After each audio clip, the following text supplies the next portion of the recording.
ಮೊದಲನೇದು ನರೇಂದ್ರ ಮೋದಿ ಅವರು ಏನ್ ಹೇಳ್ತಿದಾರಲ್ಲ, ಒಂದು ಕುಟುಂಬದ ಹಿಡಿತದಲ್ಲಿ ಪಕ್ಷ ಇರಬಾರದು.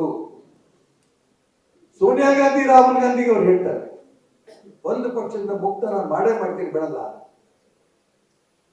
ಆದ್ರೆ ಕಾಂಗ್ರೆಸ್ ಪಕ್ಷದ ಸಂಸ್ಕೃತಿ ಕರ್ನಾಟಕ ರಾಜ್ಯ ಭಾರತೀಯ ಜನತಾ ಪಾರ್ಟಿಗೆ ಬಂದಿದೆ.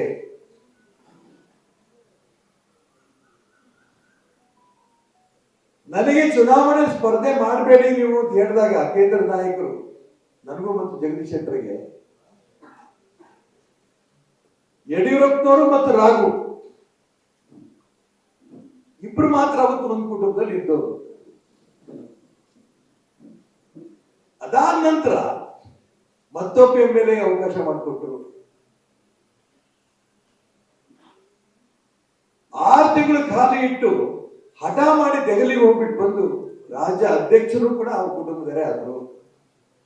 ಆದ್ರೆ ಮೋದಿಯವರು ಕುಟುಂಬ ರಾಜಕಾರಣವನ್ನು ವಿರೋಧ ಮಾಡ್ತಿರಂತ ಸಂದರ್ಭದಲ್ಲಿ ಕರ್ನಾಟಕ ರಾಜ್ಯದಲ್ಲಿ ಅದೇ ಕುಟುಂಬದ ಕುಟುಂಬದ ಒಂದು ವ್ಯವಸ್ಥೆ ಹಠ ಏನು ಮಾಡ್ಕೊಳ್ತಾ ಇರೋದಲ್ಲ, ಇದನ್ನ ವಿರೋಧ ಮಾಡಲೇಬೇಕು ಅಂತ ನಿಶ್ಚಯ ಮಾಡಿ ನಾನು ಇವತ್ತು ಚುನಾವಣೆ ಸ್ಪರ್ಧೆ ಮಾಡ್ತಾ ಇದ್ದೀನಿ.